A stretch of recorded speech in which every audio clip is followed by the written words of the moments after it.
ಇವತ್ತು ಭದ್ರಾವತಿಯಲ್ಲಿ ನಾವೆಲ್ಲರೂ ಸೇರಿ ಈ ಭದ್ರಾವತಿಯ ಆಡಳಿತದ ವಿರೋಧವಾಗಿ ಇಷ್ಟು ಬೇಗ ಹೊರಗಡೆ ತುಂಬ ಹೊತ್ತು ನಿಲ್ಲಕ್ಕೆ ಸಾಧ್ಯ ಇಲ್ಲ. ಒಳಗಡೆ ಗಂಟಲು ಇಂದ ಹೊರಗೆ ಬರಲೇಬೇಕು, ಕಕ್ಕಲೇಬೇಕು. ಆ ರೀತಿ ಭದ್ರಾವತಿಯಲ್ಲಿ ನಡೀತಕ್ಕಂಥ ಒಂದು ಅವ್ಯವಹಾರದ ಘಟನೆಗಳು ಹೊರಗಡೆ ಒಂದೊಂದಾಗಿ ಬರೋಕ್ಕೆ ಪ್ರಾರಂಭ ಆಗಿದೆ. ಇವತ್ತಿನ ನಮ್ಮ ಈ ಹೋರಾಟಕ್ಕೆ ಬೆಂಬಲಿಸಿ ನಮ್ಮ ಯುವ ಮುಖಂಡರು, ರಾಜ್ಯಾಧ್ಯಕ್ಷರಾದಂತಹ ನಿಖಿಲ್ ಕುಮಾರಸ್ವಾಮಿ ಅವರು ಬೆಂಗಳೂರಿಂದ ಬಂದು ಇದಕ್ಕೆ ಭಾಗವಹಿಸಿದ್ದಾರೆ. ಹಾಗೂ ಶ್ರೀಮತಿ ಅಪ್ಪಾಜಿಗೌಡರು, ಶಾರದಾ ಅಪ್ಪಾಜಿಗೌಡರು, ನಮಗೆ ಅದು ಅಭ್ಯಾಸ ಆಗೋಗ್ಬಿಡಿದೆ, ಅಪ್ಪಾಜಿಗೌಡರು ಧರ್ಮಪತ್ನಿಯವರು ಅಂತ ಹೇಳಿ. ಹಾಗಾಗಿ ಅವರು ಸಹ ಇವತ್ತಿನ ನಿಮ್ಮೆಲ್ಲರ ಜೊತೆಗೆ ಈ ಹೋರಾಟಕ್ಕೆ ಅವರು ನಿಮ್ಮನ್ನು ಬೆಂಬಲಿಸ್ಕೊಂಡು ಇವತ್ತು ವೇದಿಕೆಯಲ್ಲಿದ್ದಾರೆ. ನಮ್ಮ ಪಕ್ಷದ ಅಧ್ಯಕ್ಷರಾದಂಥ ಕಡದಾಳ್ ಗೋಪಾಲಣ್ಣನವರು ಮತ್ತು ನಮ್ಮ ಪಕ್ಷದ ಎಲ್ಲ ಪದಾಧಿಕಾರಿಗಳು, ಪಕ್ಷದ ಅಭಿಮಾನಿಗಳು, ಕಾರ್ಯಕರ್ತರು ಮತ್ತು ಇಲ್ಲಿ ಬಂದಿರತಕ್ಕಂತಹ ನಮ್ಮ ಹೋರಾಟಕ್ಕೆ ಬೆಂಬಲಿಸಿ ಬಂದಿದ್ದೀರಾ. ಅವ್ರಿಗೂ ಎಸ್ ಕ್ಷಮೆ ಇರಲಿ. ನಮ್ಮ ಭದ್ರಾವತಿಯ BJPಯ ತಾಲೂಕು ಅಧ್ಯಕ್ಷರು ಸಹ ಇದರಲ್ಲಿ ಬಂದಿದ್ದಾರೆ ಮತ್ತು ನಿಮ್ಮನ್ನು ಉದ್ದೇಶಿಸಿ ಅವರು ಸಹ ಮಾತನಾಡಿದರು. ಇವತ್ತು ಭದ್ರಾವತಿ ನಮ್ಮ ಶಾಸಕರಿಗೆ 4ನೇ ಬಾರಿ ಈ ಕ್ಷೇತ್ರಕ್ಕೆ ಅವಕಾಶ ಕಲ್ಪಿಸ್ಕೊಟ್ಟಿದ್ದಾರೆ. ಅವರು ಭದ್ರಾವತಿಗೆ ಏನು ಕೊಟ್ಟರು ಅನ್ನೋದು ಬಹಳ ನೀವು ಯೋಚನೆ ಮಾಡಬೇಕು. ನಾಗರಿಕರು 4 ಬಾರಿ ಈ ಕ್ಷೇತ್ರಕ್ಕೆ ಒಂದು ಅಸ್ತಿತ್ವವನ್ನು ಅವ್ರು ಕಲ್ಪಿಸ್ಕೊಟ್ರು. ನಾಗರಿಕರಿಗೆ ಪ್ರತಿಯಾಗಿ ಅವರೇನು ಕೊಡ್ತಾ ಇದ್ದಾರೆ, ಅವ್ರ ಕುಟುಂಬದಿಂದ ಏನು ನಡೀತಾ ಇದೆ ಅನ್ನೋದನ್ನ ಸ್ವಲ್ಪ ಆತ್ಮವಿಮರ್ಶೆ ಮಾಡ್ಕೊಳ್ಬೇಕಾಗತ್ತೆ. ಆಗಿರೋದಕ್ಕೆ ನಾವು ಸಮರ್ಥನೆ ಮಾಡ್ಕೊಳ್ಳೋದು ಮುಖ್ಯ ಅಲ್ಲ.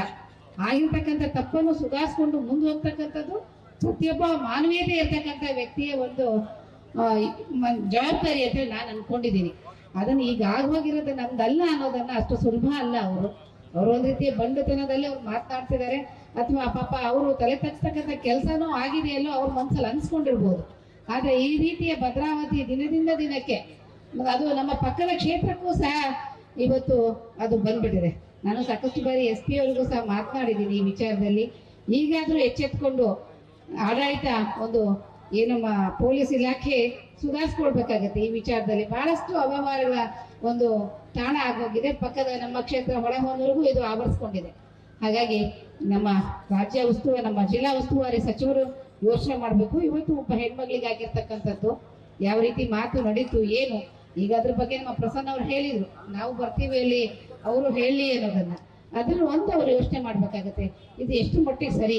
ನನ್ನನ್ನು ನಂಬಿ ನನ್ನ 4 ಬಾರಿ ಗೆಲ್ಸಿರ್ತಕ್ಕಂಥ ಭದ್ರಾವತಿ ನಗರದ ಜನತೆಗೆ ನಾನೇನು ಕೊಡ್ತಾ ಇದ್ದೀನಿ ಅನ್ನೋದನ್ನ ಮಾನ್ಯ ಶಾಸಕರು ಆತ್ಮವಿಮರ್ಶೆ ಮಾಡಿಕೊಂಡು ದಯವಿಟ್ಟು ಈ ವಿಚಾರದಲ್ಲಿ ಅವರು ಯೋಚನೆ ಮಾಡಿ ಇದನ್ನ ಈ ರೀತಿ ಮುಂದುವರ್ಸಂಗೆ ಹೇಳ್ತೀನಿ ಮಾಡ್ಕೊಂಡು ಅವ್ರು ಯೋಚನೆ ಮಾಡ್ಬೇಕಾದ್ರೆ ಸಾಕಷ್ಟು ಜ್ವಲಂತ ಸಮಸ್ಯೆಗಳನ್ನ ಎದುರಿಸ್ತಾ ಇದ್ದೀವಿ ನಾವೆಲ್ಲ.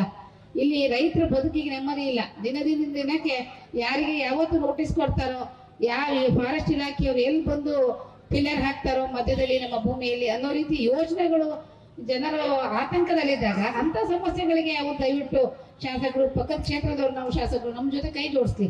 ಸರ್ಕಾರ ಅವ್ರದ್ದಿದೆ, ಅಂತ ಸಮಸ್ಯೆಗಳಿಗೆ ಬಂದು ಸಮಸ್ಯೆಗಳನ್ನು ಬಗೆಹರಿಸ್ತಕ್ಕಂಥದ್ದನ್ನು ಮಾಡಿ ಒಂದು ಈ ಕ್ಷೇತ್ರದ ಜನತೆಗೆ ಒಂದು ಇದನ್ನ ಮಾಡ್ಬೇಕಾಗಿದೆ, ಉಪಕಾರ ಮಾಡ್ಬೇಕಾಗಿದೆ. ಬಿಟ್ಟು ಈ ರೀತಿ ಅವ್ಯವಹಾರಗಳಿಗೆ ಬೆಂಬಲವಾಗಿ ನಿಂತ್ಕೊಳ್ಳೋದು ಎಷ್ಟು ಮಟ್ಟಿಗೆ ಸರಿ. ಶಾಸಕರು ದಯವಿಟ್ಟು ಅದನ್ನ ಯೋಚನೆ ಮಾಡಿ ಮುಂದಿನ ದಿನದಲ್ಲಿ ಅವರು ತಮ್ಮಲ್ಲಿ ಆಗ್ತಕ್ಕಂಥ ತಪ್ಪುಗಳು ಏನಿದೆ ಅನ್ನೋದನ್ನ ಈಗಲೂ ಸಮಯ ಮೀರಿಲ್ಲ ಬಗೆಹರಿಸಿಕೊಂಡು ಜನತೆಗೆ ಒಂದು ಒಳ್ಳೆಯ ಆಡಳಿತನ ಕೊಡೋ ನಿಟ್ಟಿನಲ್ಲಿ ಭಾಗವಹಿಸಲಿ ಅಂತ ಹೇಳ್ತಾ, ಇವತ್ತು ಶಾರದಾ ಅಪ್ಪಾಜಿ ಅವರು ಇವತ್ತು ಈ ವೇದಿಕೆಯಲ್ಲಿದ್ದಾರೆ. ನಾವೆಲ್ಲರೂ ದಿವಂಗತ ಅಪ್ಪಾಜಿ ಗೌಡ್ರನ್ನ ನೆನ್ಸ್ಕೊಳ್ಬೇಕಾಗತ್ತೆ. ಈ ಜನ ಅಂತ ಅವ್ರು ಏನಪ್ಪ ಭದ್ರಾವತಿ ಕೊಟ್ಟೋಗಿದ್ದಾರೆ ಅಂದ್ರೆ ಬಡವರಿಗೆ ಒಂದು ಶ್ರೀರಕ್ಷೆ ಆಗಿದ್ರು.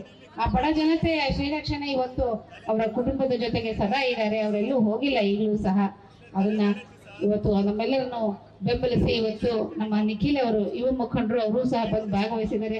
ಅವ್ರ ಮಾತಂತ ತಾವು ಕೇಳಬೇಕು. ತುಂಬಾ ಬಿಸಿಲಿದೆ, ಹಾಗಾಗಿ ಒಂದೆರಡು ಮಾತನ್ನು ನಾನು ಮಾತಾಡಿ ನನ್ನ ಮಾತು ಮುಗಿಸ್ತಾ ಇದ್ದೀನಿ. ಧನ್ಯವಾದಗಳು. ಈ ಸಭೆಗೆ ಬಂದು ಈ ವೇದಿಕೆಯಲ್ಲಿ ಭಾಗವಹಿಸಿರ್ತಕ್ಕಂಥ JDS ಹಾಗೂ BJP ಪಕ್ಷದ ಎಲ್ಲ ಪ್ರಮುಖರಿಗೂ ಮುಖಂಡರಿಗೂ ಎಲ್ಲರಿಗೂ ಧನ್ಯವಾದಗಳನ್ನ ಹೇಳಿ ನನ್ನ ಮಾತು ಮುಗಿಸ್ತಾ ಇದ್ದೀನಿ. Thank you. ನ್ಯೂಸ್ ಫಸ್ಟ್ ನಿರ್ಭೀತಿಯಿಂದ ನಿಮ್ಮ ಪರವಾಗಿ.